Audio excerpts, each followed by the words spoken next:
రాయబడినటువంటి లేఖన భాగాన్ని ఒకసారి మూలవాక్యాన్ని చదువుదాం. హెబ్రీయులకు రాసిన పత్రిక 11వ అధ్యాయము 7వ వచనం. విశ్వాసమును బట్టి నోవాహు అది వరకు చూడని సంగతులను గూర్చి దేవుని చేత హెచ్చరింపబడి భయభక్తులు గలవాడై తన ఇంటి వారి రక్షణ కొరకు ఒక ఓడను సిద్ధము చేసెను. అందువలన అతడు లోకము మీద నేరస్థాపన చేసి విశ్వాసమును బట్టి కలుగు నీతికి వారసుడాయెను.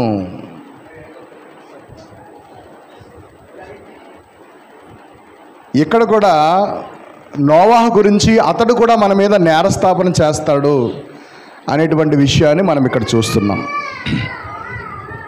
ప్రియమైన సహోదరి సహోదరులారా, నోవాహు గురించి మనం జ్ఞాపకం చేసుకుందాం.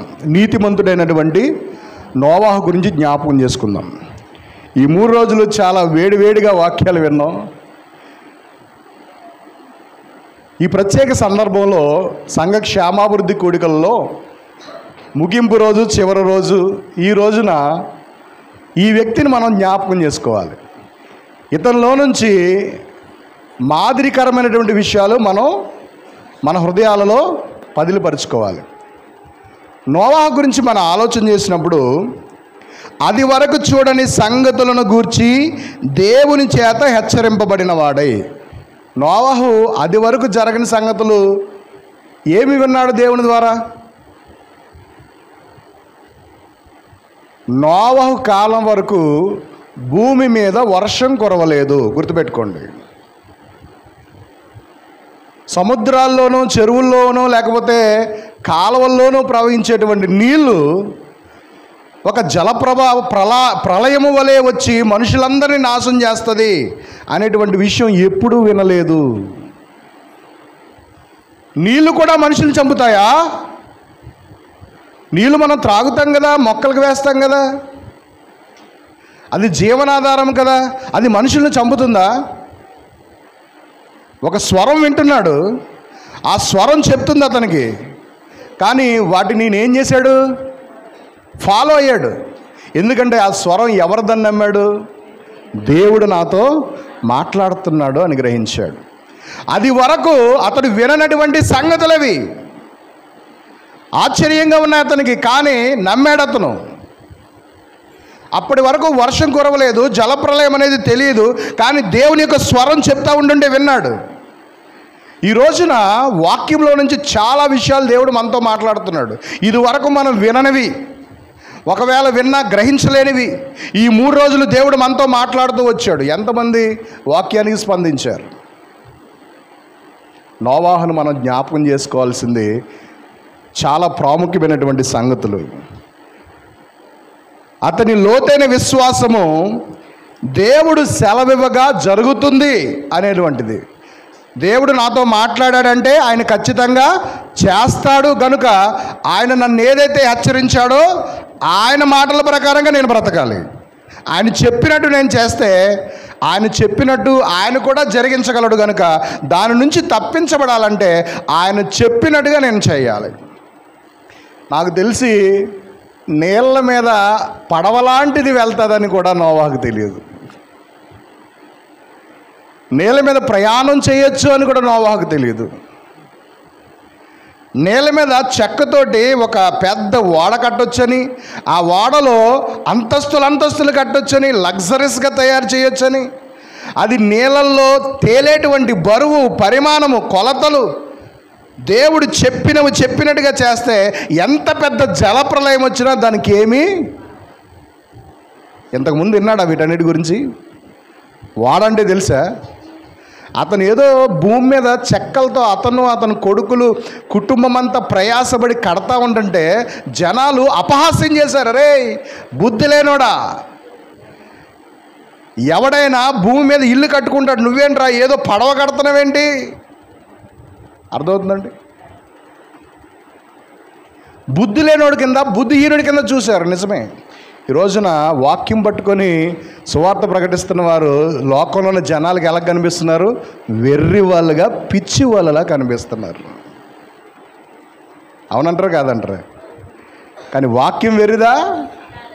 ఆ వాక్యము ఇచ్చినవాడు వెర్రోడా? వాళ్ళని వెర్రిగా చూసిన వాళ్ళు ఒక రోజున వెర్రోళ్ళు అవుతారు, కానీ దేవుని యొక్క వాక్యం మాత్రం. ప్రియమైన సహోదరి సహోదరులారా, అతడు అంతకుముందు చూడని విషయాలు, వర్షము పడడము, ప్రవాహము పెరగడము, జరుగుతున్నటువంటి సిచ్యువేషన్స్ అంతా అర్థం చేసుకొని అతడు విశ్వసించగలిగాడు. అవి ఇంకా జరగకముందే దేవుడు చెప్పిన ప్రతి మాటను అతడు నెరవేర్చాడు. నోవాహు వలె దేవుని యొక్క మాటలకు గౌరవాన్ని ఇచ్చే వారముగా మనం ఉన్నామా? ఇది మొదటగా మనం పరిశీలన చేసుకోవాలి. నోవాహు గురించి మనకు ఆదికాండం 5వ అధ్యాయం, 6వ అధ్యాయం, 7వ అధ్యాయం, 8వ అధ్యాయం, 9వ అధ్యాయం వరకు మనకు కనిపిస్తుంది. మొదటి దినవృత్తాంతాల గ్రంథం 1వ అధ్యాయము 4 వచనాల్లో నోవాహు యొక్క వంశావళి కూడా మనకి కనిపిస్తుంది. యెషయా గ్రంథంలో, యేస్కేలు గ్రంథంలో, మత్తయి సువార్తలో, లూకా సువార్తలో, చాలా లేఖనాలలో, హెబ్రీలకు రాసినటువంటి పత్రికలో చాలా చోట్ల నోవాహు గురించి రాయబడింది. అంటే మనం ఖచ్చితంగా నోవాహు గురించి తెలుసుకోవాలి. 2000 సంవత్సరాల క్రితం జీవించినటువంటి మన పితరుడైనటువంటి నోవాహును మనం జ్ఞాపకం చేసుకోవాలి. ఇంతకుముందు మనం ఇశ్రాయేల్ ప్రజల్ని జ్ఞాపకం చేసుకున్నాం, అవునా కదా? వారి నుంచి మనం ఏ విధమైనటువంటి మాదిరి నేర్చుకోవాలో చూసాం.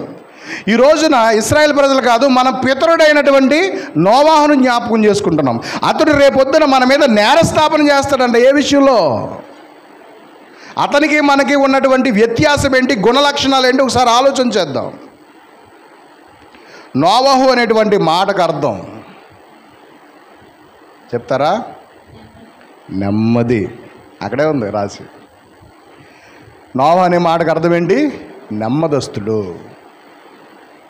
అతడు ఇంకా నోవాహు అనేటువంటి మాటకి ఆదరణ అని అర్థం, కంఫర్టర్, ఆదరించేవాడు అనేటువంటి అర్థం కూడా మనం చూస్తాం. చాలా గొప్ప వ్యక్తి నోవాహు. ఎందుకంటే సాక్షాత్తు దేవుడే వెతుకుతుంటే నోవాహు ఆయన కనిపించాడు ఆ తరంలో. ఆయన యొక్క గుణలక్షణాలలో మొట్టమొదటి గుణలక్షణము మనం ఇప్పుడు చూద్దాం. నోవాహు దేవుని యందు భయభక్తులు కలిగిన వాడు. ఏంటండి? అక్కడ హెబ్రీ 11:7లో మనం చదివాం. విశ్వాసమును బట్టి నోవాహు అది వరకు చూడని సంగతులను గురించి దేవుని చేత హెచ్చరింపబడి, ఇది మొదటి విషయం చూసాం. రెండవది, అతడు భయభక్తులు కలిగిన వాడు. ఎవరండి? దేవుని యందు భయభక్తులు కలిగిన వాడు. ప్రియమైన సహోదరి సహోదరులారా, ఇక్కడున్న మన అందరము కూడా, సమస్త మనుషులందరూ కూడా దేవుని యందు భయభక్తులు కలిగి ఉన్నారా? అందరూ దేవుని యందు భయభక్తులు కలిగి ఉన్నారా? అందరూ లేరు. ఎవరో కొందరు మాత్రమే దేవుని యందు భయభక్తులు కలిగి ఉంటారు. అసలు దేవుని యందు ప్రతి ఒక్కరూ భయభక్తులు కలిగి ఉండాలి. దేవుని యందు భయభక్తులు కలిగి ఉండటం వల్లనే మన జీవితాలలో మనం ఆశీర్వదించబడగలము. అంతకు మించి వేరే ఆప్షన్ లేదు. గ్రంథంలో మనం పరిశీలన చేసినప్పుడు ప్రసంగి 12వ అధ్యాయము 13-14 వచనాల్లో ఈ విధంగా రాయబడి ఉన్నది. ప్రసంగి గ్రంథము 12వ అధ్యాయము 13-14 వచనాలు.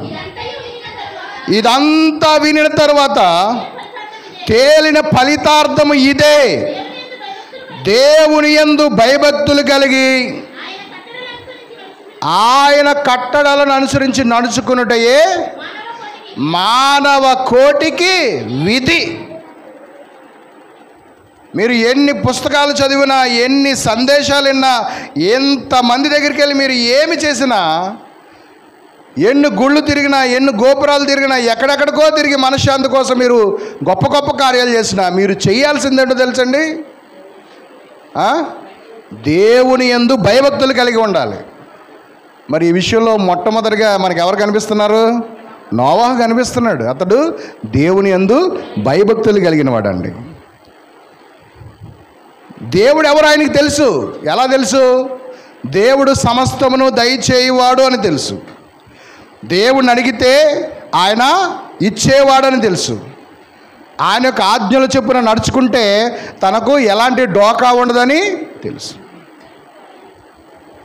దేవుడి నుంచి పొందుకునేవాడుగా ఉన్నాడు, దేవునికి కృతజ్ఞతాస్తుతులు చెల్లించేవాడుగా ఉన్నాడు, దేవుని యందు భయభక్తులు కలిగి ఉన్నాడు. చూడండి, ఈ లోకంలో మనం చాలామందిని చూస్తూ ఉంటాం. మనల్నే ఆలోచన చేద్దాం. దేవుడిచ్చిన వాటిని మనం అనుభవిస్తున్నామా లేదా? ఉదాహరణకి దేవుడు మనకు చక్కని గాలిని ఇస్తున్నాడు, పీల్చుకుంటున్నామా లేదా? చక్కని వాతావరణాన్ని అనుగ్రహిస్తున్నాడు, త్రాగడానికి నీళ్ళు ఇస్తున్నాడు, తినడానికి ఆహారాన్ని దేవుడే ఇస్తున్నాడండి. మీరు చెరువులేసినా, కాలువలో అయినా చేపలు, చికెను, మటను, ఆకుకూరలు, కూరగాయలు ఇవన్నీ ప్లాస్టిక్యా? ఎక్కడి నుంచి వస్తున్నాయి? ఎవరు ప్రొడ్యూస్ చేస్తున్నారు? వాటిలోనికి ఆ బలాన్ని అమరుస్తున్నది ఎవరు? దేవుడండి. నీకు తినడానికి బలవర్ధకమైనటువంటి ఆహారాన్ని కలగజేస్తున్నది ఎవరు? దేవుడు.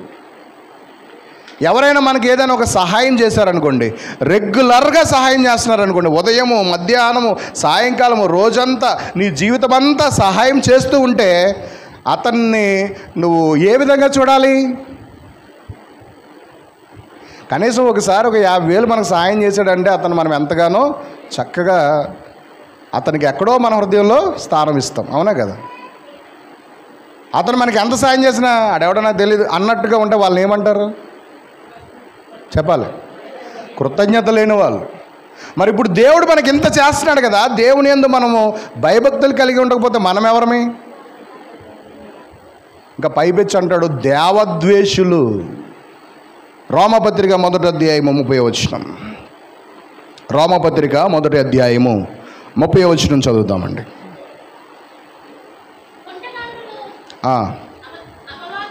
అపవాదకులను, దేవద్వేషులను, హింసకులను, చాలామంది. ఇక్కడ దేవద్వేషులు అంటే ఏంటో తెలుసండి?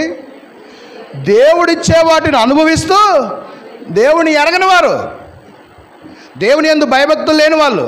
దేవుడిచ్చేదంతా నువ్వు అనుభవిస్తున్నావు. నిజానికి వాస్తవానికి చెప్పాలంటే అందరు ఇక్కడ చూడాలి, నువ్వు న్యాచురల్గా పీల్చుకుంటున్నటువంటి ఆక్సిజను నువ్వు హాస్పిటల్లో ఐసీయూలో నువ్వు పెట్టుకుంటాడు, ఫ్రీగా ఇస్తాడు నీకు. ఏమా చెప్పాలి? అర్థమవుతుందా? ఒక్క సెకండ్ నువ్వు ఊపిరి పీల్చుకోలేకపోతే అంత ఉక్కిరి బిక్కిరి అయిపోతావు.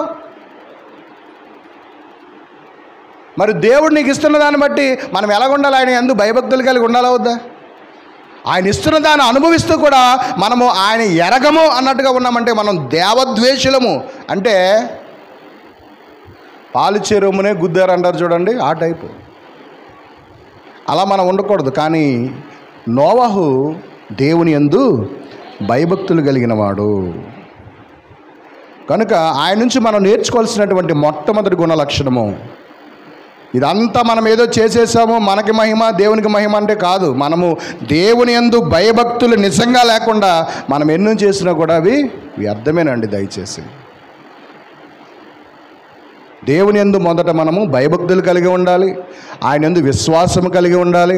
ఆయన అడుగు వారందరికీ దయచేయగలడు అని మనం నమ్మాలి. మొదట నమ్మి ఆయన సన్నిధికి రావాలి. మనం ఆయన యందు భయభక్తులు కలిగి ఉండాలి. మత్తయి సువార్త 10వ అధ్యాయం 28వ వచనం చూడండి. మత్తయి సువార్త 10వ అధ్యాయం 28వ వచనం.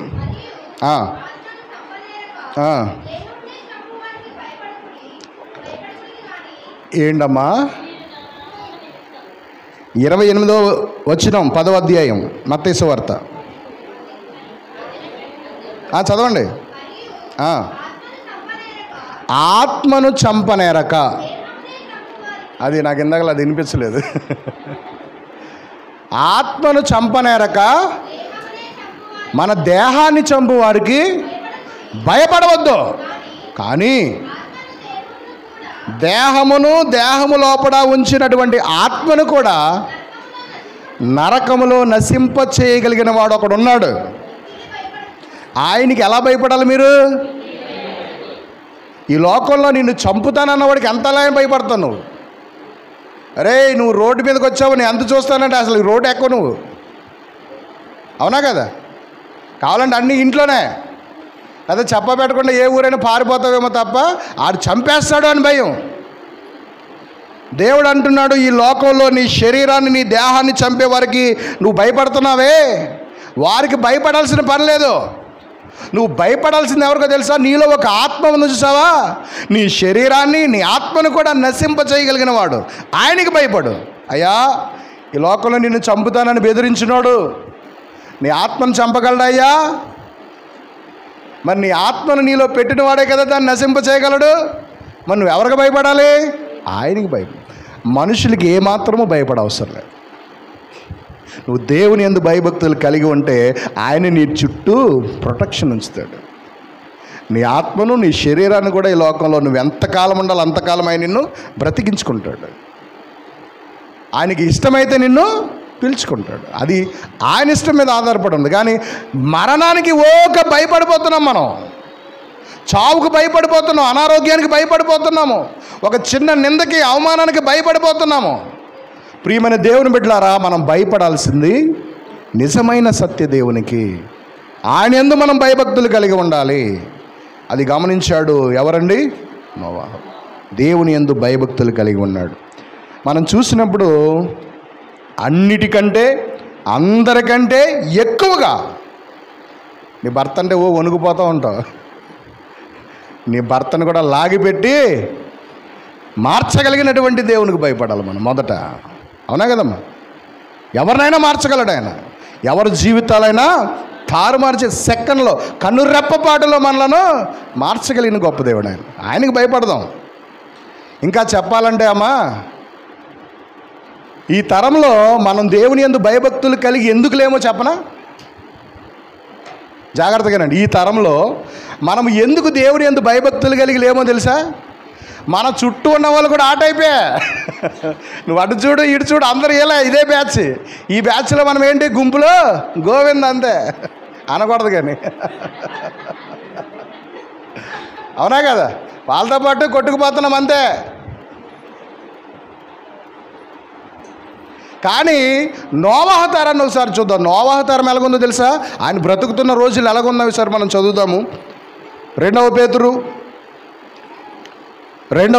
2వ అధ్యాయం 5వ వచనం.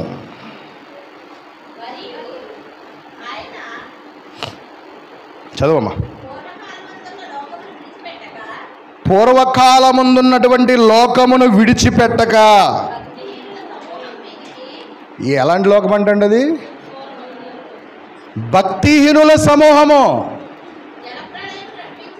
అదే నోవా కాలంలో గురించి అక్కడ ఒక మాట ఉంది. ఏంటంటే ఆ సమూహము, ఆ తరం ఎలాంటిది? అందరూ భక్తిహీనులు. దేవుడు అంటే భయము లేదు, భక్తి లేదు. భక్తిహీనత, రక్తహీనత తెలుసా? బ్లడ్ లేకపోతే రక్తహీనత, మరి భక్తి లేకపోతే ఒక్కడికి దేవుడు అంటే భయం, భక్తి లేదు. అలాంటి జనరేషన్లో దేవుని యందు భయభక్తులు కలిగి ఉన్నాడు. అదండి నోవాహు సెలెక్ట్ చేయబడానికి గల కారణం అది. మరి ఈ రోజున మన తరం ఎలా ఉంది? మన తరం ఎలా ఉంది? ఇలాంటి తరంలో మనం ట్రెండ్ సెట్ చేసే వారంగా ఉన్నామా, ట్రెండ్ ఫాలో అయ్యే వాళ్ళంగా ఉన్నామా? ఫాలో అయిపోతున్నాం అంతే. వాళ్ళతో పాటు మనం అది వెళ్దాం, నేను వెళ్ళాం, మనం ఎవరు వెళ్ళాం ఎక్కడికే అక్కడికి. అలా ఉండకూడదు. భక్తిహీనుల యొక్క లోకము, దీని గురించి మనం ఇంకా ముందు మాట్లాడదాం. మొదటిగా ఇలాంటి భక్తిహీనులు ఉన్నటువంటి లోకములో, తరములో నోవాహు ఎలా ఉన్నాడు? దేవుని యందు భయభక్తులు కలిగి ఉన్నాడు. అది అందుకని అతడు ఆశీర్వదించబడ్డాడండి. అందుకు అతడు ఆ మరణం అనేటువంటి శిక్ష నుంచి తప్పించబడ్డాడు. అతను ఒక్కడైనా తన కుటుంబం అంతా రక్షణ పొందారు. అది గొప్ప విషయం. నోవాహులో మనం తెలుసుకోవాల్సింది ఏంటంటే, భయభక్తులు లేని భక్తిహీనుల లోకంలో అతడు దేవుని యందు భయం. అది రెండో విషయాన్ని చూద్దామండి.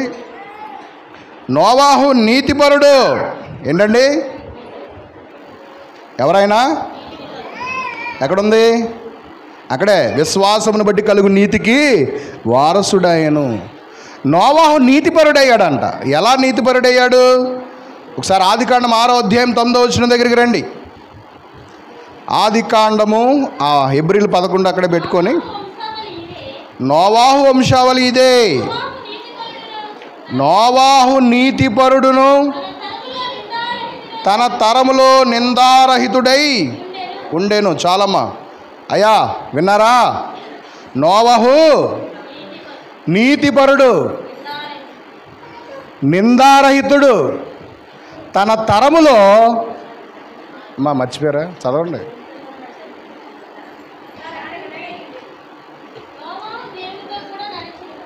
నోవాహు నీతిపరుడు అనే విషయాన్ని మీకు జ్ఞాపకం చేస్తున్నాను.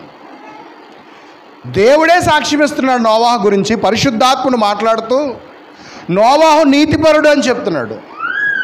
మనం నీతిపరులమేనా?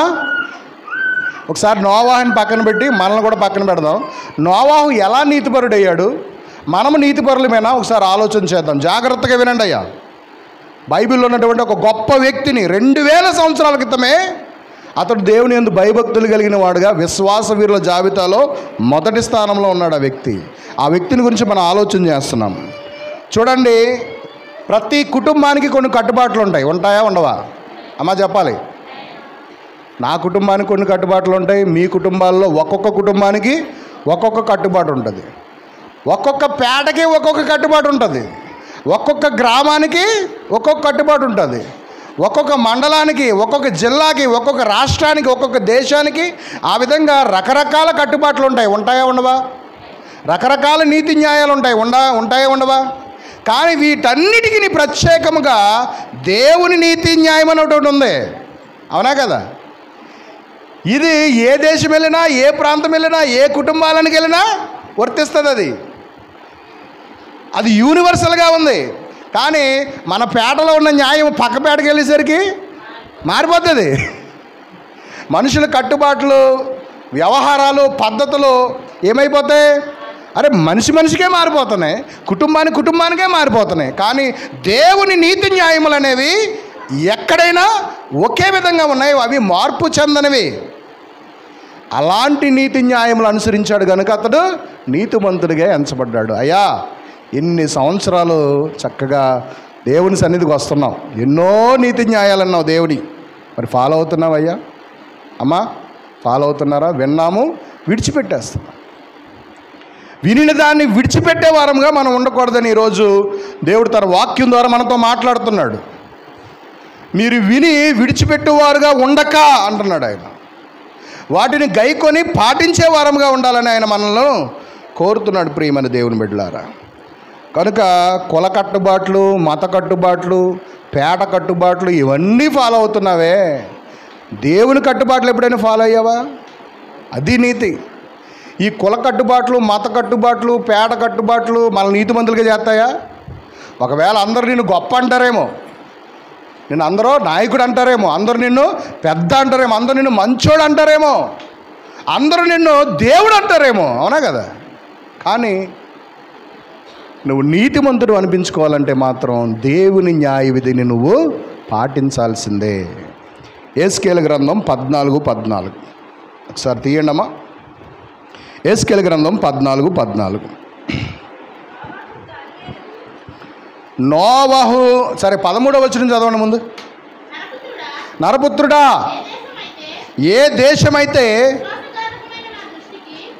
నా మాట వినకుండగా, నన్ను విశ్వసించకుండా విశ్వాసఘాతుకులుగా ఉంటారో, నా దృష్టికి పాపం చేసిన వారుగా ఉంటారో, దానికి నేను విరోధనైపోతాను. ఆ దేశము మీదకి వారికి ప్రాణాధారమైనటువంటి ఆహారం లేకుండా చేస్తాను. కరువు రప్పించి మనుషులందరినీ నాశనం చేస్తాను. అలాంటి దేశములో 14 నోవాహు, దానియేలు, యోబు. ఎంతమంది అండి చెప్పండి? ఎవరెవరాలు? నోవాహు, దానియేలు, యోబు. ఇలా ముగ్గురు ఎవరు? దేవుని చేత నీతిమంతులని తీర్పు పొందినవారు. అవునా కదా? ఎలాంటి దేశంలో ఉన్నారంట? దేవుని మాట వినకుండా దేవునికి తిరుగుబాటు చేసి దేవుడు వారికి శత్రువుగా మారిపోయి, ఏ దేశమైతే కరువు, నష్టాన్ని, శ్రమని, ఆపదను తీసుకురావాలని భావించాడు, ఆ దేశంలో ఈ ముగ్గురు నీతిమంతులు ఉంటే ఏమవుద్దంట? నోవహు, దానియేలు, యోబు, ఈ ముగ్గురు అట్టి దేశంలో ఉండిన వారు తమ నీతి చేత తమ్మును మాత్రమే రక్షించుకుందరు. అర్థమైందండి? నీతిమంతుని నీతి ఆ నీతిమంతునికే చెందును.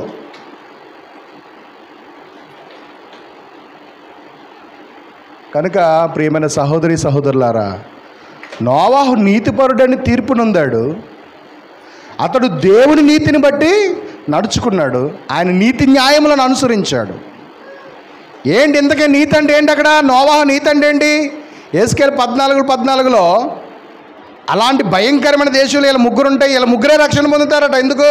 వారి నీతిని బట్టి. ఇంతకీ వాళ్ళ నీతి ఏంటి అక్కడ? చదువుదాం ఒకసారి. ద్వితీయోపదేశకాండం 6వ అధ్యాయము.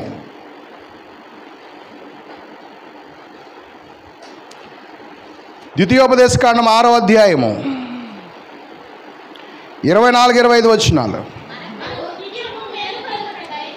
ఒకరు చదవాలి. మనకు నిత్యము మేలు కలుగుటకై యెహోవా నేటి వలె మనలను బ్రతికించున్నట్లు మన దేవుడైన యెహోవాకు భయపడి ఈ కట్టడలన్నిటినీ గైకొనవలనని మనకు ఆజ్ఞాపించను కదా.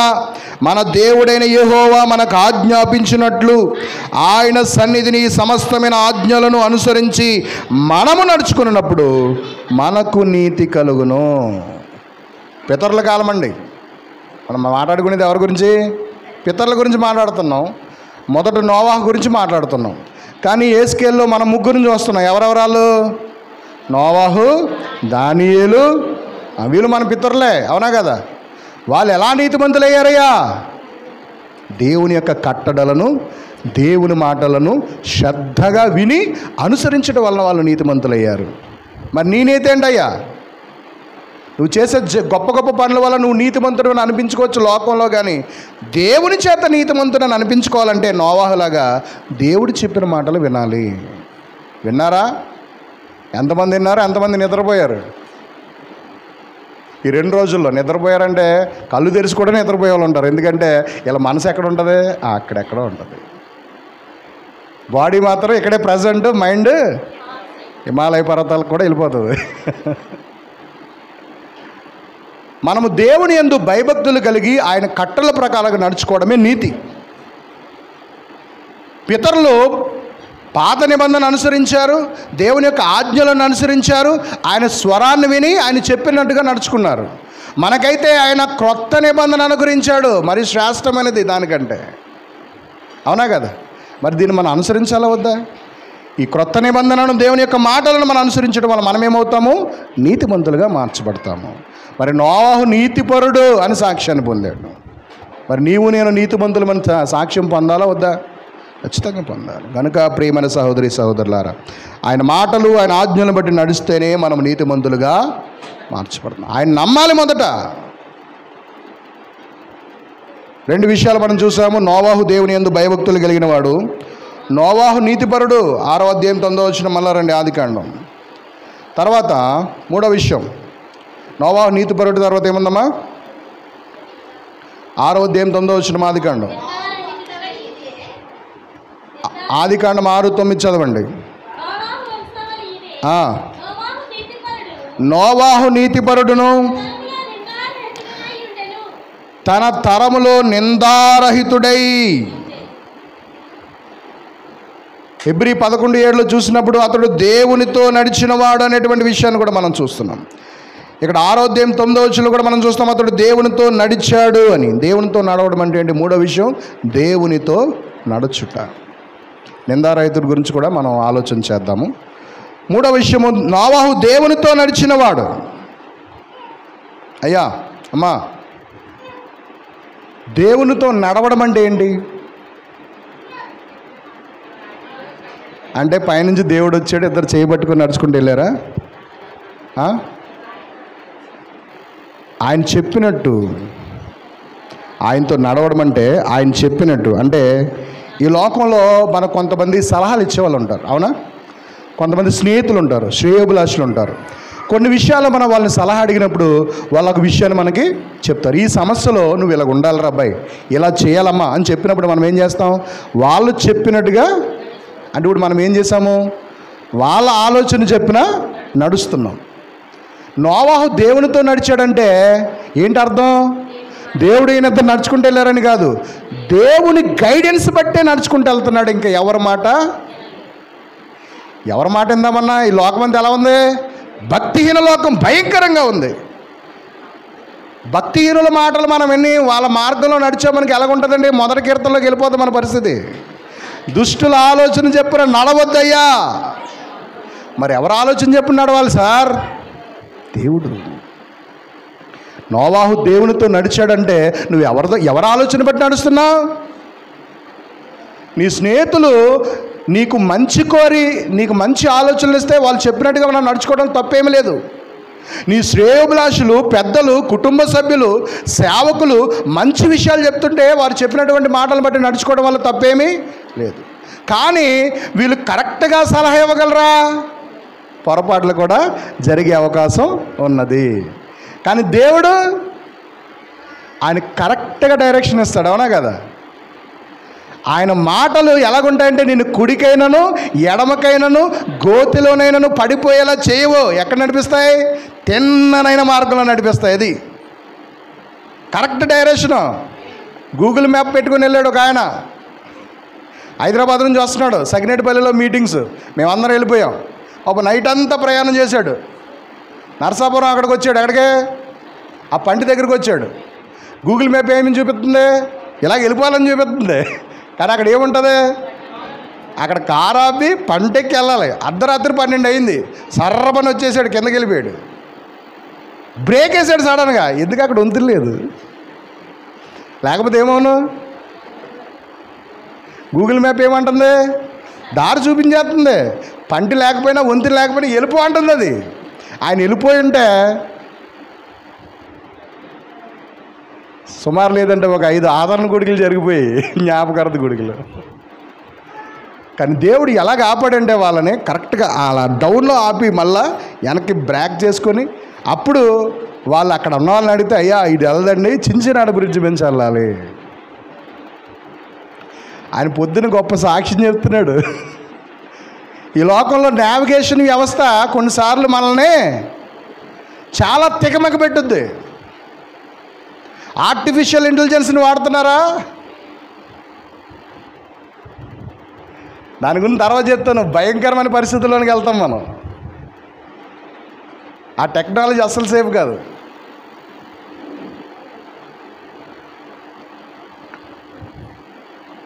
కానీ దేవుడు నమ్మదగినవాడు.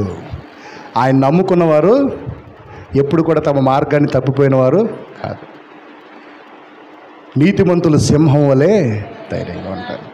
కనుక ప్రియమైన సహోదరి సహోదరులారా, ఇతరులు చెప్పింది వింటున్నావు, స్నేహితులు చెప్పింది వింటున్నావు, మీ పార్టీ నాయకులు చెప్పేది వింటున్నావు, హీరోలు చెప్పేది వింటున్నావు, అవునా కదా? మీ బ్యాచ్ ఉంటుంది ఒక గ్రూపు, మీ గ్రూప్ చెప్పింది వింటున్నావు, అన్నీ చెప్పి నడుస్తున్నావు, వాళ్ళు చెప్పినట్టుగానే నడుస్తున్నావు. కానీ నీ జీవితంలో శాంతి సమాధానం నెమ్మది ఉందా? లేదు. మరి నీ జీవితంలో శాంతి సమాధానం నెమ్మది సరి అయిన మార్గం ఎవరి మాట వెంటే వస్తుంది? దేవుడు. అది నోవాహు దేవునితో నడిచాడు. మనం ఎవరితో నడుస్తున్నాం ఆలోచన చేయండి. ఈ రోజున మనము దేవునితో నడవాలి. ఆమోసు గ్రంథము 3వ అధ్యాయం 3వ వచనంలో ఒక ప్రాముఖ్యమైన మాట ఉంది. ఎప్పుడైనా నువ్వు ఒంటరిగా నడిచావనుకో నీకు మార్గం తెలీదు. నువ్వు ఒక్కడ వెళ్తున్నావు అనుకో సరైన మార్గంలో నువ్వు వెళ్ళలేవు. నీ ఆలోచన సరిగ్గా నేను నడిపించవు. అందుకని ఆమోసు 3:3లో నోవాహు దేవుడు ఇద్దరు కలిసి నడిచారంటే, ఇద్దరు ఎప్పుడు కలిసి నడవగలరు? అది అవునా కదమ్మా? భార్యాభర్తలు ఇద్దరు నడుచుకుంటూ వెళ్ళాలంటే చాలా కష్టం ఈ రోజుల్లో. అవునా కదా? కానీ వాళ్ళిద్దరు సమ్మతిస్తే చక్కగా నడుస్తారు. ఈ జీవిత ప్రయాణంలో ఎందుకు ముందు వెనకలో, ఎందుకు ఈ ఒడిదుడుకులు? సమ్మతి లేదు. ఇక్కడ నోవాహు దేవునితో నడిచాడంటే దేవునికి నోవాహుకి మధ్యలో ఏముంది? ఆ మంచి సంబంధం ఉంది, రిలేషన్ ఉంది. వారిద్దరూ అంగీకరించుకున్నారు ఒకరినొకరు వినాలి అని, ఒకరికొకరు ప్రోత్సహించుకోవాలని. అవునా కదా? అయ్యా నువ్వు చెప్పింది ప్రతీదీ నేను వింటానయ్యా, నువ్వు నాకు చెప్పు, నీ డైరెక్షన్లోనే నేను నడుస్తానని అంగీకరించాడు. ఎవరు నడవగలరు కలిసి? సమ్మతి చెప్పున ఇద్దరు నడవగలరు, అంగీకారంతోనే నడవగలరు. అలాగే దేవుని యొక్క అంగీకారాన్ని నోవాహు పొందుకున్నాడమ్మా. దేవునితో నువ్వు నడవడానికి ఎప్పుడైనా దేవుని అడిగావా? అయ్యా నా జీవితాన్ని నీకు ఇస్తున్నాను, నువ్వు నన్ను నడిపించయ్యా. ఈ జీవిత ప్రయాణంలో నేను ఎలా ముందుకెళ్ళాలో నాకు అర్థం కావట్లేదు, నన్ను నడిపించు నాయన. ఒకసారి అడిగావా? చిన్ని కోపం రాగానే ఎక్కడికి వెళ్ళిపోతున్నావు? పుట్టింటికో లేకపోతే పక్కింటి దగ్గరికి వెళ్ళిపోయి మొత్తం చెప్పేస్తున్నావు అంతా. ఆ దేవుని మాత్రం ఇప్పుడు నేను ఏం చేయాలి, నెక్స్ట్ స్టెప్ ఏంటి? ఈ రోజున సంఘ క్షేమాభివృద్ధి కొడుకులో నీ కుటుంబం క్షేమాభివృద్ధి పొందాలంటే, నీ సంఘము క్షేమాభివృద్ధి పొందాలంటే నువ్వు ఎవరితో సమ్మతించి నడవాలి? దేవునితో. అంతా బాగానే చేస్తున్నావు కదమ్మా, నీ కుటుంబ సభ్యులతో బాగానే సమ్మతించి నడుస్తున్నావు, స్నేహితులతో నడుస్తున్నావు, నాయకులతో నడుస్తున్నావు, తప్పంటలేదు. ఏకాభిప్రాయం లేకపోతే మనం నడవలేము, అవునా కదా? ఇప్పుడు మేము జాన్సన్ గారితో నడుస్తున్నాము, ఆయనకు అనేక కార్యక్రమాలు మమ్మల్ని వాడుకుంటున్నారు, అవునా కదా? సమ్మతి లేకుండా నడవగలమా? ఆయనకి మాకు సఖ్యత లేదు, ఆయన పిలిస్తే వచ్చేస్తారా? అసలు కుదరదు అది. ఇప్పుడు మన ఇద్దరి మధ్యలో అండర్స్టాండింగ్ ఉందనుకో, నువ్వేదైనా అడిగితే ఆయన చేస్తాడే చేయడా? నువ్వు పిలిచినంటే వస్తాడా రాదా? నీ ప్రార్థనకి సమాధానం దొరుకుతుందో దొరకదా? మరి ఏది రిలేషన్? ఏది నీకు దేవునికి మధ్యలో రిలేషన్? ఏది? అది తెగిపోయి చాలా సంవత్సరాలు అయిపోయింది కదా, దాన్ని పునరుద్ధరించుకోవా?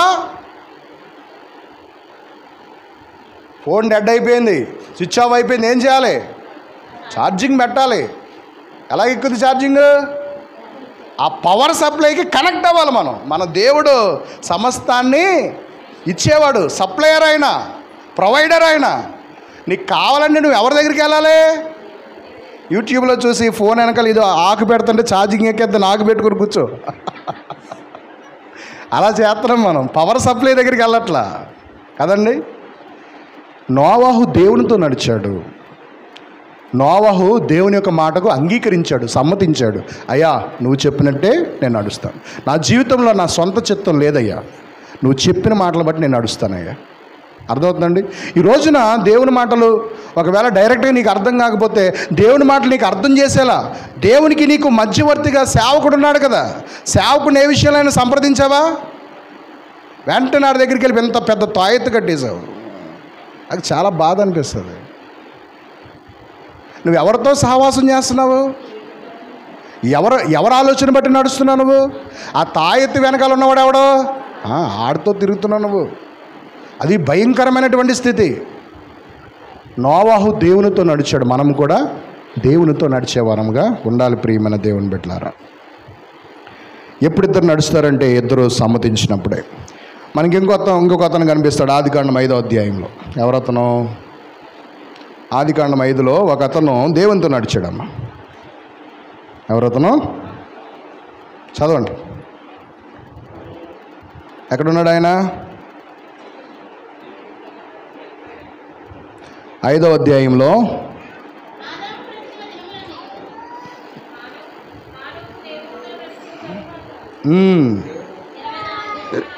18వ వచనం చూడండి. 5:18. ఏరోదు హానోకుని కన్నాడు. హానోకు కనిన తర్వాత ఏరోదు 800 ఏండ్లు బ్రతికాడు.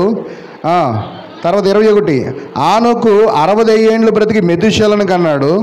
తర్వాత అతను కూడా పిల్లలు పుట్టారు. హానోకు మెతుషెలను కనిన తర్వాత 300 ఏండ్లు దేవునితో నడుచుచు. ఎన్ని సంవత్సరాలు నడిచాడండి అయ్యా? మన ఆయుష్ అంతా ఎన్ని సంవత్సరాలు వృధా చేసాం? ఇంకెన్ని సంవత్సరాలు బ్రతుకుతాం? మరి ఇంకెన్ని సంవత్సరాలు మనం దేవునితో నడిచినట్టు?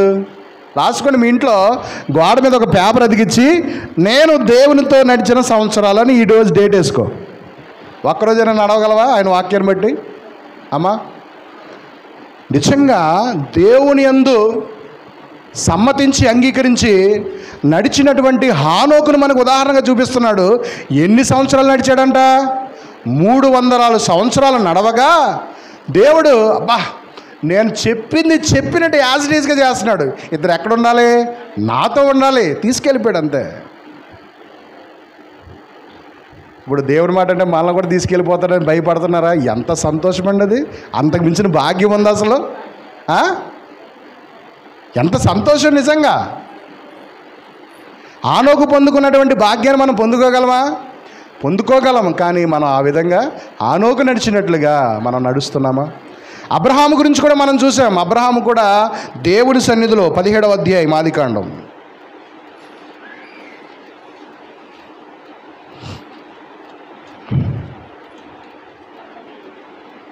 అబ్రహాము 99 ఏండ్ల వాడైనప్పుడు యెహోవా అతనికి ప్రత్యక్షమై, నేను సర్వశక్తి కలిగిన దేవుడను, నా సన్నిధిలో నడుచుచు నిందారహితుడుగా ఉండు. అయ్యా అమ్మా, దేవుని సన్నిధిలో ఆయనతో నడవడం అంటే ఆయనతో నడిచేంత కాలం మనం ఎలాగుండాలంట? నిందారహితులుగా ఉండాలి. అంటే మనలను నిందించుటకు మనము విరోధికి కానీ మన చుట్టుపక్కల ఉన్న వాళ్ళకి కానీ మనం ఎట్టి పరిస్థితుల్లోనూ అవకాశం ఇవ్వకూడదు. మనం ఎంత అవకాశం ఇవ్వకపోయినా ఇలా బుర్ర చల్లుతూనే ఉంటారు. దానికి మనం భయపడవసరంలా, మనము వాళ్ళకేమి లెక్క చెప్పవలసిన అవసరంలా. ఇప్పుడు నా గురించి కూడా 100 మంది బురద చల్లవచ్చు, చల్లుకోండి, తప్పే ఉంది. బురద చల్లాలంటే ఆడు ఎక్కడ చేయట్టాలి? ముందు నేనా వాడట్టాలా? ముందు బురదలో చెయ్య. వాడు బురద అంటించుకున్నాకే నా మీద వెయ్యాలాడు. అవునా కదా? మొట్టమొదటి బురద మొహముడు ఎవడవుతున్నాడు? ఎవడైతే నా మీద బురద వేయాలనుకున్నాడో వాడే. అలాగనుకోవాలి మీరు. నేను దేవునికి నిందారహితుడిగా ఉన్నాను. నా మీదకి వచ్చే నిందలు ఇవన్నీ కూడా ఎదుటి వాళ్ళు బురద చల్లుతున్నారు అంతే. దయచేసి మీరు కూడా బురద మాటలు ఎప్పుడు, ఒక వ్యక్తి ఎలాంటి వాడో మనం అతను ఎరిగినట్లుగానే మనము నమ్మాలి. ఇప్పుడు దేవుడి గురించి మనం వింటున్నటువంటి మాటలను బట్టి మనం ఆయన్ని విశ్వసించాలి తప్ప మరెవడో దుర్బోధకుడు వచ్చి ఈయన దేవుడు కాదు, ఈ నది ఇది అంటే వెంటనే నీ మనసు చంచలమైపోకూడదు. నువ్వు వినిన సంగతులు రూఢీపరుచుకున్నావు కదా. ఇన్నాళ్ళ విశ్వాసము ఒక్క వాక్య సందేశంతో మారిపోయిందంటే, ఆ సంఘం అంటాడు పౌలు, మీరు ఎంత త్వరగా ఇలా తిరిగిపోతారని నేను అనుకోలేదు. మీరు అవివేకులేంటరా, గలతీయులారా? క్రీస్తు ప్రభు సిలువేయబడినట్లుగా మీ ముందు మీకు కనిపించలేదా? మరి వేరే బోధ వస్తే ఎలా తిరిగిపోయారు మీరు? అలా ఉండకూడదు. మనం ఎవరో ఏదో ఒక పుకారు పుట్టించారని ఆ పుకారు మనం నమ్మకూడదు. అర్థమవుతుందండి? ఇక్కడ మనం ఆలోచన చేసినట్లయితే అబ్రహాము ఒక అన్యదేశం నుంచి వచ్చాడు. అతని గురించి ఎన్నో విధమైనటువంటి పుకార్లు ఉండుండొచ్చు. కానీ దేవుడు ఏమంటున్నాడు తెలుసా? అయ్యా, నువ్వు నిందారహితుడిగా ఉండు. ఎవరితో నడవాలి? నువ్వు నాతో నడవాలి. 99 సంవత్సరాల వయసులో చాలా కాంప్లికేషన్స్ ఉంటాయి, చాలా వ్యతిరేకమైనటువంటి కామెంట్స్ కూడా నీ మీద వస్తాయి. ఆడి పని అయిపోయింది, ఆడి వల్ల కాదు. కానీ నువ్వు నా యందు విశ్వాసం ఉంచి నిందారహితుడిగా నడు. అర్థమవుతుందండి? హానోకు నడిచాడు, అబ్రహాము కూడా దేవుని సన్నిధిలో నిందారహితులుగా నడిచారు. అలాగే క్రైస్తవులైన మనము కూడా నిందారహితులుగా నడవాలి. 1 యోహాను పత్రిక 1 యోహాను పత్రిక ప్రసంగి కంటే ముందు ఉంటుందమ్మా. తీయండి, ప్రసంగి అది ప్రకటన గ్రంథానికి ముందు. 1 యోహాను పత్రిక 1వ అధ్యాయము 5-7 వచనాలు. మేము మీకు ప్రకటించేది ఏంటంటే, దేవుడు వెలుగై ఉన్నాడు, దేవుని యొద్ద చీకటి ఎంత మాత్రమును లేదు. ఆయన యందు చీకటి లేదు, ఆయనతో సహవాసము గలవారమని చెప్పుకొని చీకటిలో నడిస్తే మనము అబద్ధమాడుచు సత్యమును జరిగింపకుందుము. అయితే ఆయన వెలుగులో ఉన్న ప్రకారము మనమును వెలుగులో నడిచిన ఎడల మనము అన్యోన్య సహవాసము గలవారమై ఉందుము. అదండి, దేవునిలో చీకటి లేదు, ఆయనతో నడిచే వారిలో కూడా ఏముండదు, చీకటి ఉండదు. కనుక మనము ఆయనతో నడిస్తే మనం ఎలాగుంటాము? మనం కూడా వెలుగుగా మారి మన సంబంధం, మన సహవాసం ఇంకేమవుతుంది? ఇంకా అన్యోన్యంగా మారుద్ది. ఒక విషయం చెప్పండి, చీకటి కలిస్తే వెలుగు అవుతుందా? చెప్పాలి. ఏమవుతుంది? ఇంకా చీకటి అవుతుంది. అదే ఒక వెలుగు ఇంకో వెలుగు కలిస్తే చెప్పాలి. ఒక వెలుగు ఒక చీకటి కలిసింది అనుకోండి, ఈ వెలుగు ఆ చీకటిని వెలిగించగలిగితే వెలుగు వస్తుంది. అలా కాకుండా ఈ వెలుగు చీకటితో అంటించుకుంది అనుకోండి, ఇద్దరు ఆరిపోతారు. అందుకే విశ్వాసికి అవిశ్వాసికి వద్దన్నాడు ఆయన. నువ్వు వెలిగించేవాడుగా ఉండాలి, అనేక మందిని వెలిగించేవారుగా ఉండాలి. దేవుడు మనం వెలుగే ఉన్నాడు, ఆయనలో చీకటి లేదు. ఆయనతో మనం నడిస్తే మనం కూడా ఏమవుతాం? వెలుగు అవుతాం. అదే చీకటితో మనం నడిస్తే ఏమవుతాం? చీకటి అవుతాం. కనుక ఆలోచన చేయాలి. అబ్రహాము నడిచాడు, హానోకు నడిచాడు, నోవాహు దేవుని సన్నిధిలో నడిచి నిందారహితుడిగా ఉన్నాడు. ఆదికాండం 6వ అధ్యాయం 8వ వచనంలో ఇంకొక మాట ఉన్నది. ఇంకో 2 విషయాలు చెప్తాను, 11 అయింది. నోవాహు దేవుని దృష్టికి కృప పొందిన వాడాయను. దేవుని కృప ఏంటో తెలుసండి? అలాంటి మూర్ఖుల తరంలో నీవు దేవుని యందు భయభక్తుల నుంచి ఆయన మాటలు వినుట ద్వారా నువ్వేం పొందుకుంటావు? కృపను పొందుకుంటావు. కీర్తన 103వ అధ్యాయం మనం చూసినప్పుడు యెహోవా యందు భయభక్తులు కలిగిన వారి ఎడల ఆయన కృప గురించి మనం అక్కడ చూస్తాం. ఆయన యందు భయభక్తులు ఉంటే ఏమొస్తుంది? ఆయన కృప మన మీద ఉంటుంది. ప్రియమైన దేవుని బిడ్డలారా, మరి ఇప్పుడు నోవాహు దేవుని యందు భయభక్తులు కలిగి ఉన్నాడా లేదా? ఉన్నాడు కనుక ఆయన మీద ఎప్పుడు ఏముంటుంది? అయ్యా, మీరు గమనించాల్సింది కూడా అదే. మనము దేవుని యందు భయభక్తులు కలిగి ఉంటే ఆయన కృప ఎల్లప్పుడూ మన మీద ఉంటుంది. ఆయన కృప అంటే ఏంటో తెలుసండి? మనకు అర్హత లేకపోయినా, అది మనం పొందుకోవడానికి అర్హులం కాకపోయినా, అది మనకి వచ్చే అవకాశం లేకపోయినా దాన్ని ఆయన అనుగ్రహిస్తాడు మనకు. అది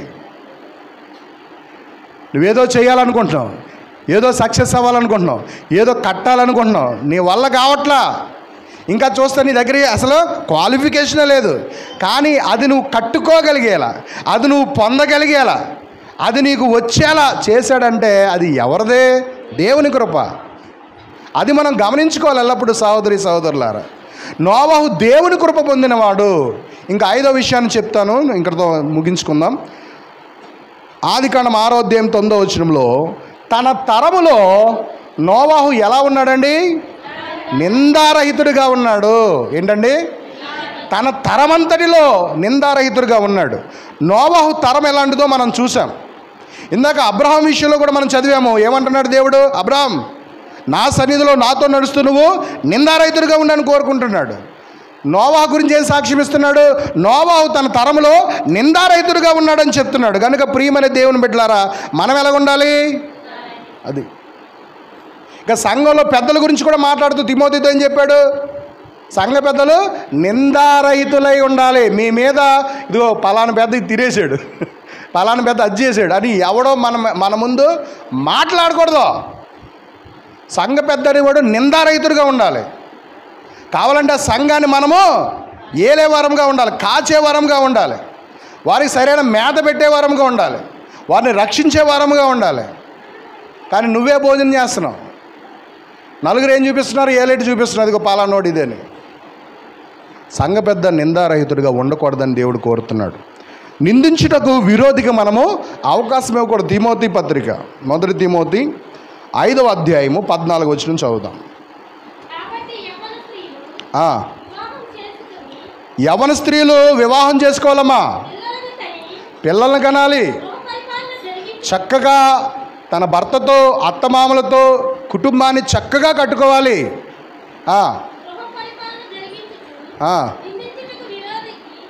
అలా చేస్తే సాతానుగాడు ఏం చేయలేడంట? నిన్ను నిందించలేడు. యమన పిల్లలు పెళ్ళికి ముందు పిచ్చి పిచ్చి వేసాలేసి పెళ్ళైన తర్వాత పిచ్చి పిచ్చి వేసాలేస్తే ఖచ్చితంగా వీళ్ళ క్యారెక్టర్ గురించి ఒకలే మాట్లాడుకుంటారా? ప్రపంచమంతా కోడేకి వస్తారు. కానీ దేవుని వాక్యంలో వృద్ధ స్త్రీలకి పెద్దవాళ్ళకి ఆయన ఏం చెప్తున్నాడంటే, అమ్మా యవ్వన స్త్రీలకి మీరు ఇలా చెప్పండి. వాళ్ళు ఏం చేయాలంట? యవ్వన కాలంలో చక్కగా తల్లిదండ్రులు చూపించిన వారిని పెళ్లి చేసుకోవాలి. పెళ్లి చేసుకున్న తర్వాత ఏం చేయాలి? మనం అమెరికా వెళ్దాం, ఆస్ట్రేలియా వెళ్దాం, పిల్లలు అప్పుడే వద్దు కాదు. పెళ్ళి యొక్క పరమార్థం ఏంటి? నీ ద్వారా నీ కుటుంబాన్ని ఫలింపచేసి ఆయన విస్తరింప చేయాలని ఆయన ఆశపడతా ఉంటుంటే, లేదు నేను ఇక్కడే బాబోయేలు గోపురాన్ని కట్టేసుకొని ఇక్కడే ఉంటానంటే కుదరదు. దేవుడు ఖచ్చితంగా జీవితాన్ని తారుమారు చేస్తాడు. అటైనా ఇటైనా అయిపోతాం. కానీ దేవుడు చెప్పిన మాటల ప్రకారం యవ్వన కాలంలో చక్కగా పెళ్లి చేసుకొని పిల్లలు కానీ చక్కగా కుటుంబాన్ని కట్టుకుంటూ గృహపరిపాలన చేసుకుంటూ ఎవరికి అవకాశం ఇవ్వకూడదు? సాతానుగాడి స్వభావం ఉన్నటువంటి మనుషులకు మనల్ని నిందించడానికి అవకాశము ఇవ్వకూడదు. ప్రియమైన దేవుని బిడ్డలారా, బహు చెడ్డ తరంలో నివసించాడు. 6వ విషయం ఎలాంటి తరం? అది భక్తిహీన తరము. ఈ రోజున మనం ఎలాంటి తరంలో నివసిస్తున్నాం ఒకసారి ఆలోచన చేయండి. చుట్టుపక్కల అందరినీ చూస్తూ ఉండంటే వీళ్ళందరూ ఎలాగున్నారు? ఈరోజు బాప్తీసం తీసుకోవడానికి చాలామంది ముందుకు ఎందుకు రావట్లేదు చెప్పనా? ఇదే ప్రధాన కారణం. పలానా ఆయన బాప్తీసం తీసుకున్నాడు, ఆయన ఇలాగున్నాడు. ఆయన క్యారెక్టర్ మీకు తెలియదండి. ఆయన వచ్చేసి బల్ల ముచ్చేసుకుంటున్నాడు, అన్నీ చేసేస్తున్నాడు. మేము అలా ఉండలేం కాబట్టి మా ఇంకా టైం ఉంది. పలానా ముందే ఓ ప్రార్థన చేస్తుంది, ఇంటికి వెళ్ళాక అన్ని బూతులే. అసలు పక్కింటి వాళ్ళతో ఆమెకు అసలు సమాధానమే ఉండదు. పలానా ముందంటే అసలు భర్తను పట్టించుకోదు, కానీ బల్లలో మాత్రం అలాంటి వాళ్ళని చూసి మేము ఎలా బాప్తీసం తీసుకోవాలండి అని అంటున్నారు. వీళ్ళు ఎవరిని చూస్తున్నారు? బాప్తీసం తీసుకొని ఆ విధంగా బ్రతకని వాళ్ళని చూపిస్తూ మేము కూడా అలాగ అయిపోతామేమో, మాకు అలాంటిది మాకు ఇంకా సిద్ధపాటు కావాలంటున్నారు కొంతమంది. వాస్తవానికి రోజులు కూడా అలాగే ఉన్నాయి. మన చుట్టూ ఉన్నవారు కూడా అలాగే ఉన్నారు. మనం ఉన్నటువంటి తరం ఎలా ఉందంటే, ఆ రోజున నోవాహు జీవించినటువంటి తరం ఎలా ఉందంటే, ఆదికాండం 6వ అధ్యాయంలో మనం చూస్తాం. 3వ వచనం చదవండమ్మా. 6:3.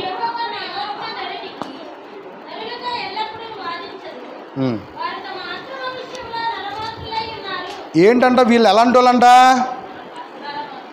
అక్రమం చేసేవాళ్ళంట. మొదటగా మనం చూడండి, నోవాహు కాలంలో ఉన్న వారిని మనల్ని కంపారిజన్ చేద్దాం, ముగించుకుందాం. నోవాహు కాలంలో జనం ఎలాగున్నారు? అక్రమం చేసేవారు. క్రమమైన పద్ధతి లేదు, క్రమమైన జీవిత విధానం లేదు, క్రమమైనటువంటి వరుసలు లేవు. భయంకరమైనటువంటి అక్రమాల్లో వారు బ్రతుకుతూ ఉన్నారు. వారు ఇంకా ఎలాగున్నారు? 11వ వచనము, 5వ వచనం 4వ వచనం చూడండి. 4వ వచనం. ఆ దినములలో నెఫీలులు ఉన్నారు. వారు ఎంత భయంకరమైన వ్యక్తులు మనకు తెలుసు. నెఫీలులు అంటే బలత్కారులు, బలంగా లాక్కోవడమే. ఎందుకంటే వాళ్ళు అజానుభావులాళ్ళు. వాళ్ళ శరీరాన్ని చూపించి అందరినీ ఆధిపత్యం చేయడమే. బలత్కారులు, భయంకరమైన వ్యక్తులు ఉన్నారు ఆ రోజుల్లో. ఎవరి రోజుల్లో? నోవాహు కాలంలో. ఇంకా మనం చూస్తుంటే 5వ వచనం, నరుల చెడుతనము భూమి మీద గొప్పగా ఉంది ఆ రోజుల్లో, మామూలుగా లేదు. నరులంటే ఎవరండి? మగోళ్ళ. నరుడు అని పేరు ఎవరికి పెట్టాడు ఆయన? ఆదామకు కాదు, స్త్రీని పురుషుడిని కలిపి నరుడు అన్నాడు ఆయన. అర్థమవుతుందండి? ఇక్కడ నరుడు అంటే మగాడని మీరు బాధపడకండి, ఇద్దరు ఉన్నారు. నరుల హృదయం అంటే స్త్రీ పురుషులు కూడా, ఇద్దరు కూడా వాళ్ళు చేస్తున్న చెడుతనం ఎలాగుందంటే బహు గొప్పగా ఉంది. భూమి అంతా చెడుతనంతో నిండిపోయింది.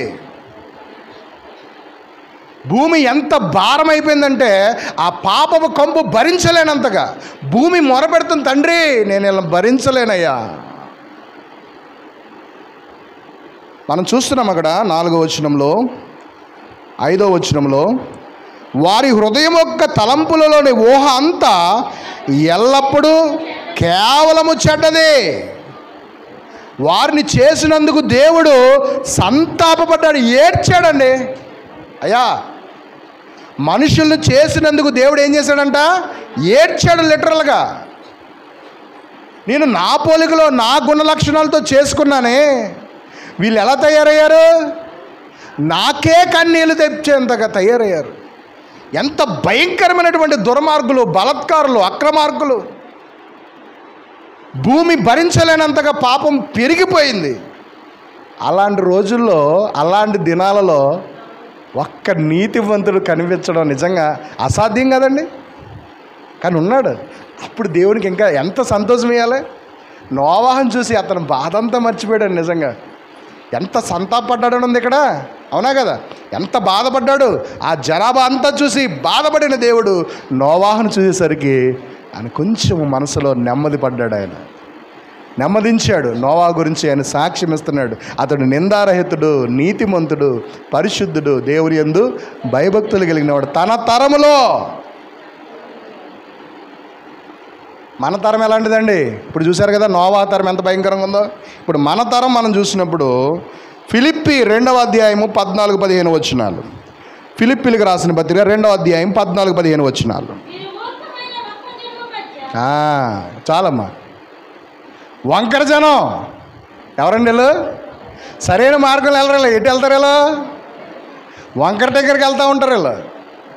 మళ్ళీ ఇంకోటి ఏంటి, అరే నాయన అటు వెళ్ళకూడదు, ఇటు వెళ్ళంటే వింటాడా? మూర్ఖుడాడు.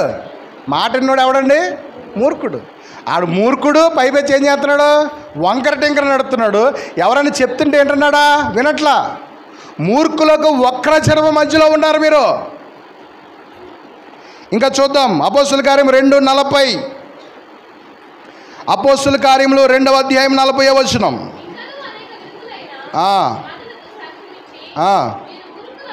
మూర్ఖులకు ఈ తరము వారికి వేరే రక్షణ పొందాలి. అది దేవుని పిలుపు.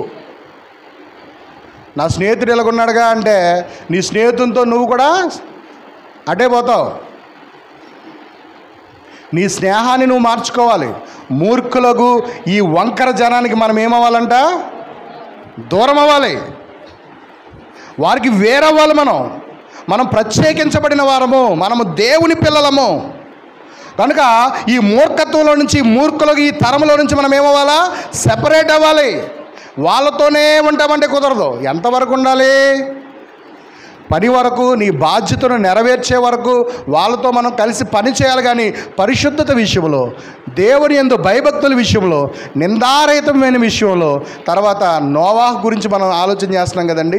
ఏ విధంగా ఆ తరంలో ఆయన నిందారహితుడిగా ఉన్నాడో ఆ విధంగా మనం ఉండాలంటే ఈ తరంలో కూడా మనము దేవుడు ఒకవేళ పరిశీలన చేస్తే ఇదిగో నా కుమారుడు ఉన్నాడు అని మన గురించి సాక్ష్యం ఇచ్చేలా మనం ఉండాలి.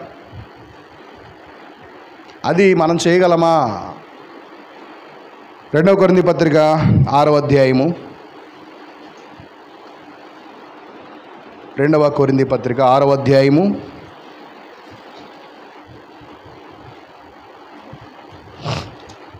16-18 వచనాలు. జాగ్రత్తగా వినండి. మూర్ఖులకు ఈ తరములో మీరు వారితో వేరుగా ఉండాలని చెప్తూ ఆయన అంటున్నాడు, దేవుని ఆలయమునకు విగ్రహములతో ఏమి పొందిక? మనము జీవము గల దేవుని ఆలయమై ఉన్నాము. అందుకు దేవుడు ఈ విధంగా సెలవిచ్చుచున్నాడు, నేను వారిలో నివసించి సంచరించుదును, నేను వారి దేవుడినయ్యుందును, వారు నా ప్రజలయ్యుందురు కనుక మీరు ఎవరైతే ఈ లోక సంబంధమైనటువంటి అక్రమాలతోనూ లేకపోతే లోక సంబంధమైనటువంటి మూర్ఖ స్వభావంతో ఉన్నారో వారి మధ్య నుంచి బయలువెడలి ప్రత్యేకముగా ఉండుడి. అపవిత్రమైన దానిని ముట్టకుడి, చెడ్డదైన దానిని చెయ్యొద్దని ప్రభువు నేను మిమ్మల్ని చేర్చుకుందును, మీకు తండ్రినయ్యుందును, మీరు నాకు కుమారులను కుమార్తెలనై ఉందురని సర్వశక్తి గల ప్రభువు చెప్పుచున్నాడు.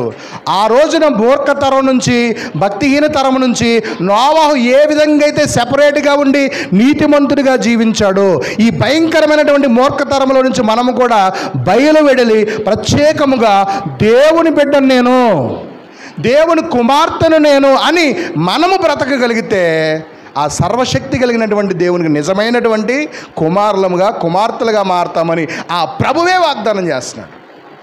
అంత గొప్ప ధన్యత పొందుకోవాలంటే మనం చేయాల్సింది ఒకటే, మనం బాయ్ కాదరా బాబు, ఎంతవరకు ఉండాలో అంతవరకే. మిగతా విషయాల్లో నేను దేవుని బిడ్డనని చెప్పుకోగలగాలి. మనం అక్కడ ఒక సాక్షిగా మాదిరిగా ఉండాలి. అరే పలానోడు క్రిస్టియన్, అతను ఇలాంటి పనులు చేయడు అని వారే మన గురించి సాక్షి చెప్పేవారుగా ఉండాలి. చివరికి చదువుకొని మనం ముగించుకుందాం. మత్తయి సువార్త 5వ అధ్యాయము 13 నుంచి. మత్తయి 5:13 నుంచి. మీరు లోకమునకు ఉప్పై ఉన్నారు. ఉప్పు నిస్సారమైతే అది దేని వలన సారము పొందును? అది బయట పారవేయబడి మనుషుల చేత త్రొక్కబడుటకే కానీ మరి దేనికిని పనికిరాదు. అయ్యా మీరు ఉప్పు లాంటోళ్ళు, ఎంత కూర వండు ఉప్పు లేకపోతే దానికి టేస్ట్ రానట్టుగా ఈ లోకంలో మీరు ఎలాగుండాలి? ఉప్పుగా ఉండాలి.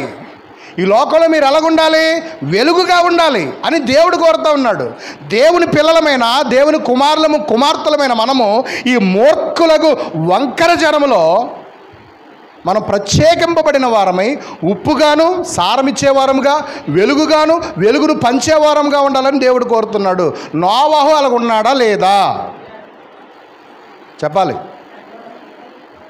ఈరోజు మనం తెలుసుకుంటున్నటువంటి ప్రాముఖ్యమైన విషయం అదే. నోవాహు నెమ్మదిపరుడు, శాంతిమంతుడు, నీతిపరుడు, దేవుని యందు భయభక్తులు కలిగిన వాడు, నిందారహితుడుగా ఉన్నాడు, దేవునితో నడిచిన వాడిగా ఉన్నాడు. అది కూడా ఎలాంటి భయంకరమైన పరిస్థితుల్లో చూసారా? అలాంటి భయంకరమైనటువంటి పరిస్థితుల్లో అతడు దేవుని మాటలను బట్టి నడుచుకున్నాడు. మరి మనం చూస్తుంటే అంతకంటే భయంకరమైన దినాల్లో మనం ఉన్నాం. క్రీస్తు ప్రభు మాట్లాడుతూ నోవాహు తరంలో జరిగినట్లుగానే ఈ రోజుల్లో కూడా జరుగుద్దని చెప్పాడు. అంటే ఇప్పుడు నోవాహు తరాన్ని మన తరాన్ని మనం కంపేర్ చేస్తే రెండు ఒకలాగా ఉన్నాయి లేదా? అంటే ఇప్పుడు సడన్గా జలప్రలయం అక్కడ వచ్చింది, కానీ దానికంటే ముందుగా సువార్త ప్రకటించబడిందా లేదా? ఇప్పుడు కూడా ఏం రాబోతుంది? యుగాంతం రాబోతుంది, క్రీస్తు ప్రభు రాకడ రాబోతుంది. సువార్త ప్రకటించబడుతుందా లేదా? ఖచ్చితంగా ప్రకటించబడుతుంది. మరి ఎంతమంది ఈ సువార్తను విని మారు మనసు పొందారు? ఎంతమంది బాప్తిసం తీసుకొని క్రీస్తు సంఘంలో సభ్యులుగా చేర్చబడ్డారు? ఎంతమంది నోవాహు వలె నిందారహితులుగా, నీతిమంతులుగా, యథార్థవంతులుగా, దేవుని యందు భయభక్తులు కలిగి చెడుతనాన్ని విసర్జించినటువంటి యోబు వలె, దేవుని మాటలను బట్టి నడుచుకున్నటువంటి దానియేలు వలె ఎంతమంది నిలబడుతున్నారు? ఒకసారి మన ఆత్మ పరిశీలన చేసుకోవాలి. నిజానికి ఒక మంచి సేవకుని పిలిచి ఒక 500, 1000 రూపాయలు, 10,000 కానుకిచ్చి వాక్యం చెప్పించుకొని పంపించేయవచ్చు. దానివల్ల ఎవరు ప్రయోజనం పొందారు? ఆ సేవకుడు ప్రయోజనం పొందాడు. నువ్వు ప్రయోజనం పొందావా? నువ్వు ప్రయోజనం పొందడం అంటే ఏంటి? ఆ వాక్యాన్ని విని, ఆ వాక్యానుసారంగా నడుచుకొని, ఆ వాక్యాన్ని నీ జీవితంలో అనుసరించి ఆ రిజల్ట్ని పొందినప్పుడు నువ్వు ఫలితాన్ని పొందుతావు. కానీ ఇక్కడ మేజర్ చేయాల్సింది ఎవరో? మేజర్ వర్క్ ఎవరిదే? విత్తనాలు చల్లుకుంటే వెళ్ళిపోతారండి. మేజర్ వర్క్ అంతా ఎవరిదే? దేవునిది. దేవుడు నీలో వృద్ధి కలగజేసేవాడు. మరి దేవుడు నీలో వృద్ధి చేయాలంటే నువ్వు ఎవరికి లోబడి ఉండాలి? ఆయన మాటకు లోబడి ఉండాలి కదా. పాస్టర్ గారికి లోబడతావా? ఆ వెళ్ళిపోయిన ఆయన వస్తే బాగుండు, ఆయనే చెప్తే బాగుండు, ఆయనే చెప్తే బాగుండు. ఆయన చెప్పింది ఎక్కడి నుంచి? దేవుని యొక్క గ్రంథంలో నుంచి. ఆ మాటలు ఎవరి దగ్గర ఉన్నాయి? నీ దగ్గర ఉన్నాయి, ఎప్పుడు అందుబాటులో ఉన్నాయి. మరి నువ్వు చదివి వాటిని ఫాలో అవ్వగలుగుతున్నావా? వాటిని అనుసరించి నడుచుకోగలుగుతున్నావా? వినుట వలన విశ్వాసం కలుగును. వినుట అంటే గై కొనుట, వినుట అంటే అంగీకరించుట, వినుట అంటే చేయుట. ఈ 3 రోజులు విన్నాం, చక్కగా శ్రద్ధగా దేవుని యొక్క వాక్యాలు మనం విన్నాం. వినిన దానిని విడిచి కొట్టుకొని పోయే పొట్టు వలె మనం ఉండక ఆ వాక్యాన్ని అనుసరించి నడిచే వారంగా మనం ఉండాలి. ఇంతకీ ఈ సంఘ క్షేమాభివృద్ధి కూడికల్లో మనం విన్న అంశాలు ఏంటో ఒకవేళ మీరు మర్చిపోయినా ప్రతిదీ రికార్డు చేశాను. ఇవన్నీ మళ్ళా వాట్సాప్ గ్రూప్లో పెడతాను. ప్రాముఖ్యంగా నాకున్నటువంటి భారము సంఘం పైన ఏంటంటే ప్రతి ఒక్కరూ రక్షణ పొందాలి. టైం లేదు, ఇంకా సమయము లేదు. ఆహారం తింటుండే చచ్చిపోతున్నాం, గాలి పీలుస్తుండే చచ్చిపోతున్నాం, అవునా కదా? రోడ్డు అంట వెళ్తుండే యాక్సిడెంట్లు, భయంకరమైనటువంటి పరిస్థితులు కూడా మనం వెళ్తున్నాం. మన అంత్య దినాలలో అపాయకరమైనటువంటి కాలాలలో ఉన్నాం. సమయానికి పెళ్ళిళ్ళు అవ్వట్ల, పెళ్ళిళ్ళైన గర్భఫలాలు రావట్ల, ఎన్నో ఇబ్బందులు పడతా ఉన్నాం. ఇలాంటి పరిస్థితుల్లో ఆయన నిన్న, నేడు, రేపు ఏకరీతిగా ఉన్నటువంటి దేవుణ్ణి ఆశ్రయిస్తున్నామా? ఎందుకు పుట్టగొడుగుల్లో హాస్పిటల్ పెరుగుతున్నాయి? ఎందుకు పుట్టగొడుగుల్లా లాయర్లు పెరుగుతున్నారు? ఎందుకు పుట్టగొడుగుల్లాగా లోకంలో ఉన్న ప్రతీది పెరుగుతూనే ఉంది, కానీ ఆత్మీయత మనుషుల్లో తగ్గిపోతానే ఉంది. కనుక ఈరోజు వినినటువంటి వాక్యాన్ని మరొకసారి మీరు జ్ఞాపకం చేసుకోండి. ప్రతి ఒక్కరూ సువార్త వినాలి. వినిన దానిని వెంటనే నువ్వు అంగీకరించగలిగితే, వెంటనే ఆ వాక్యం నీకు అర్థమైతే, వెంటనే నువ్వు పశ్చాత్తాపపడి మారు మనసు పొంది బాప్తిజం తీసుకోవాలి. బాప్తిజం తీసుకున్న తర్వాత క్రీస్తు సంఘంలో పరిశుద్ధుడిగా, దేవుని ఇంటిలో ఆయన కుమారుడిగా, కుమార్తెగా మనం ఏం చేయాలి? మన బాధ్యత మనం నిర్వర్తించుకుంటూ పోవాలి. ఏంటి బాధ్యత? అయ్యా నా ఇష్టం కాదు, నీ చిత్తమే. అయ్యా నేనేదో గొప్ప కాదయ్యా, నువ్వు చెప్పింది నేను వింటా. నీకు కుమారుణ్ణి జ్ఞాపకం చేసుకోవాలి చాలు. క్రీస్తు ప్రభు ఏ విధంగా బ్రతికాడో అలా బ్రతకగలగాలి. క్రీస్తు వలె, క్రీస్తు మనసును మనం కలిగి నడుచుకోవడమే నిజమైన క్రైస్తవ జీవితం. క్రీస్తు అంగీకరించబడ్డా లేదా? తప్పిపోయిన కుమారుడు తిరిగి వస్తే అంగీకరించబడ్డా లేదా? మరి తప్పిపోయిన నీవు, నేను ఈ రోజున ప్రభు సన్నిధికి వస్తే, ఆయన యొక్క వాక్యాన్ని విని బాప్తిసం పొందితే ఆయన మనల్ని అంగీకరిస్తాడా, అంగీకరించడా? అన్నిటికీ సమాధానం మీ దగ్గరే ఉంది. కానీ ఎక్కడో ఒక మూల వాక్యాన్ని ఒప్పుకొని హృదయం కూడా మనలో ఉంది. గమనించండి, సువార్తను విన్నారు, ఒక ఆలోచన చేసుకోండి, తీర్మానం తీసుకోండి. ఇంకెవరెవరైతే రక్షణ పొందలేదో దయచేసి రక్షణ పొందండి. ఏ విధమైనటువంటి ప్రలోభాలకు మీరు గురవ్వద్దు. ఎందుకంటే ఇప్పుడున్నంత సమీపమైనటువంటి సమయము రేపు మనకు ఉండకపోవచ్చు. ఇప్పుడు మనకు ఉన్నటువంటి ఈ పరిస్థితులు రేపు మనకి ఉండకపోవచ్చు, అనుకూలించకపోవచ్చు. సమయం ఉండగానే మనం ఏం చేయాలండి? చక్కబెట్టుకోవాలి ప్రియమైన దేవుని బిడ్డలారా. ఇంకా సమయం ఉండగానే మనము ప్రభువును వెతకాలి. పూర్ణ హృదయంతో ఆయన యొక్క ఆజ్ఞలను గైకొనాలి. ఆయన ఆజ్ఞలు భారమైనవి కావు, అవి చాలా సులువైనవి, తేలికైనవి. ప్రియమైన దేవుని బిడ్డలారా, ఆయన ఏమంటాడంటే, అయ్యా ఒకవేళ బాప్తీసం తీసుకున్న తర్వాత నేను ఒకవేళ ఉండలేనేమో, బాప్తీసం తీసుకున్న తర్వాత నేను ఆ విధమైనటువంటి పరిశుద్ధ జీవితాన్ని కలిగి నడవలేనేమో, దేవుని యొక్క ఆజ్ఞలు బట్టి నడుచుకోలేనేమో, నేను ఆ మేకలు తాలేనేమో, అలాంటి భయమే లేదు. ఆయన అంటాడు, నా ఆజ్ఞలు సులువైనవి, తేలికైనవి. యవనస్తులారా, మీరు యవన కాలం ముందు దేవుని కాడిని మోయమన్నాడు కదా. ఏంటి కాడి? చెప్పాలి. దేవుని కాడంటే ఏంటి? 2 ఎద్దులు ఒక యోక్, అదే ఒక కర్ర, అడ్డుకర్రతోటి అవి ఏం మోస్తాయి? ఆ ఎద్దుల బండిలో ఎంత లోడేసినా లాగుతాయి. ఇంతకీ అవి ఆ లోడ్ అంతా మీదెత్తుకొని మోస్తున్నాయా, ఆ కర్రను మోస్తున్నాయా? ఆ కర్రనే పెట్టుకొని లాగుతున్నాయి, అవునా కదా? అది ఎంతో బరువు ఉంటుంది, అవునా కదా? చాలా బరువు అది. కానీ దేవుని కాడి, దేవుని ఆజ్ఞలు చాలా సులువైన వంట, చాలా తేలికైన వంట. మన మీద ఆయన ఏమీ భారాన్ని వేయడు. కాబట్టి బాప్తిసం పొందిన తర్వాత అమ్మో నేను అలాగ ఉండలేనేమో, ఇలాగ ఉండలేనేమో, అది చేయలేనేమో. అయ్యా, బాప్తిసం పొందిన తర్వాత నువ్వు ఇలా చేయి అని ఏదైనా ఖండితమైన ఆజ్ఞ ఉందా మీకు? పరిశుద్ధ జీవితాన్ని జీవించమన్నాడు. తప్పులు చేయొద్దన్నాడు. అదే కష్టమైపోతుంది మనకి. చేయగలమా చేయలేమా? 100% నిర్ణయించుకొని మనం చేయగలం. కానీ చెయ్యట్లేదంటే అది మనకు ఎలాగనిపిస్తుంది? అమ్మో, అలా అనుకోకండి. దేవుని ఆజ్ఞలు చాలా సులువైనవి, తేలికైనవి, భారమైనవి కాదు. బాప్తిసం పొందిన తర్వాత మనం చక్కగా పరిశుద్ధ జీవితాన్ని జీవించగలము. అనేక మంది దైవజనులు మనకి మాదిరిగా ఉన్నారు. వారి మాదిరిని కూడా మనం అనుసరిస్తూ ప్రార్థనాపూర్వకంగా క్రీస్తు ప్రభువుని చూస్తూ ముందుకు వెళ్ళిపోదాం.